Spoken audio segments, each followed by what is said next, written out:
We want to hear from you this morning. If you are front-facing, you have to deal with customers.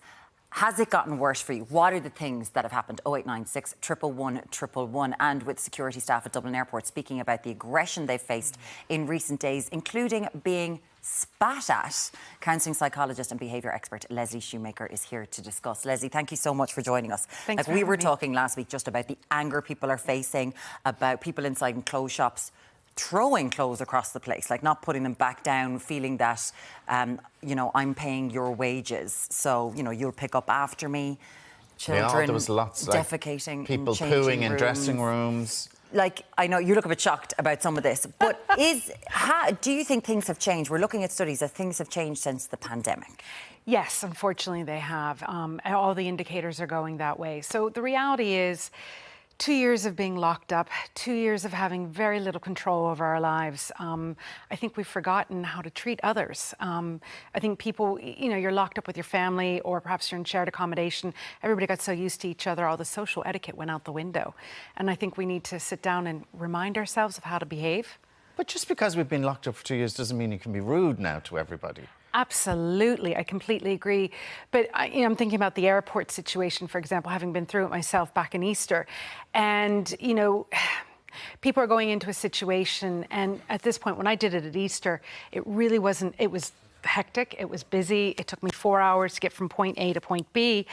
But what's happening now is people are going in already wound up, already tense, because they're reading about it. And so it's almost like they're ready to kick off. They're waiting for that slightest provocation to do that. The other reality is, as human beings, we don't do well when we don't have control. We don't do well in uncertainty. And people are spending a lot of money on these holidays because they've saved the money. This has been their treat. This is something they're looking forward to. It's also that step back towards normality. And suddenly you can't get on your plane. So from a psychological point of view, if we don't do well when we're not in control, obviously during the pandemic, none of us were in control of essentially our own lives. But you did see people, I felt people were being so nice. Much nicer to everyone. Like everyone was saying hi if you were out for a walk, hello, stuff, everyone was being nice in the shops. Next thing, when we're allowed back into, was it like an unleashing of pent-up frustration? Is that what, psychologically it could have been? I would think so. That fits for me. Again, the studies are just starting to come out. You know, we know, for example, mental health is falling off a cliff edge. The rates are rising internationally. There was a study done in America with the third-level presidents of the colleges and universities. They have all said now their #1 priority and concern is mental health. So throw in a mix of people who've had bereavements, people who perhaps have had job issues, people who have money stressors at the moment, and they've put all their eggs into this basket, and they want to go away, they want to forget it all, we want to go back to normal, and suddenly you're not boarding your flight. I just saw a headline. There was a couple who have spent 12 grand on a holiday, and they weren't able to get on their plane. Yeah, things like that are... So are you saying, like, it's just because we're so frustrated when we get to situations like that, it's out of our control, we get frustrated, so the nicest, calmest, most loveliest people in the world can just snap? Absolutely. It can happen to anybody. Here's the problem. Poor anger. It's much misunderstood emotion. The problem isn't the feeling. I'm always fascinated by people who I meet, oh no, you know, don't do conflict, don't do anger. And that's not healthy. The problem isn't the emotion. It's the decisions we make in it. So I think, you know, if you're going to head to the airport, especially if you're going to be there peak time, pack a breakfast. That's what I'm going to be doing next time I fly.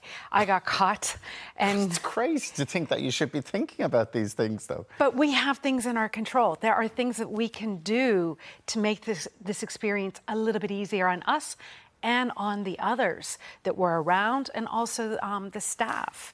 You know, so it's, if you have kids, bring a phone charger or bring a battery bank, even better, so that when your phone starts running low, you can plug it back into something and get that battery charged so the kids are kept occupied. You know, make sure you have the soother, the favorite toy, whatever it is. Like there was a couple, there was a family in front of me, and we kept following each other through all the different points. And I felt really bad. They had no pram. They were carrying an 8-month-old little girl, and they had a 3-year-old little boy. And I was amazed at how great the kids were. Okay. Really great. Yeah. But they came prepared. Right, okay. So you got to come prepared for all these things. They came prepared. So they had food, they had water, they had all the little bits and pieces. I made the mistake of thinking, I'm going 4 hours early. I'm going to buy my breakfast as my treat. Of course, yeah. that didn't happen. So I managed to find a kiosk that didn't have too big of a queue, bought a sandwich and ended up sharing it with somebody who was at the gate with me who I had followed the whole way through. God, when So you're you're going, just a if you're lovely going from person. Dublin Airport, you bring yourself a little bit of wine. I'm going to bring so you'll get through. I know you need your glass when you're there. A keg of Prosecco. But I'm just hey, no such thing as at the airport. There's no such But thing there are as time. things that you can do. But Leslie, I'm just wondering psychologically, and you hear it an awful lot. You know, I'm paying your wages.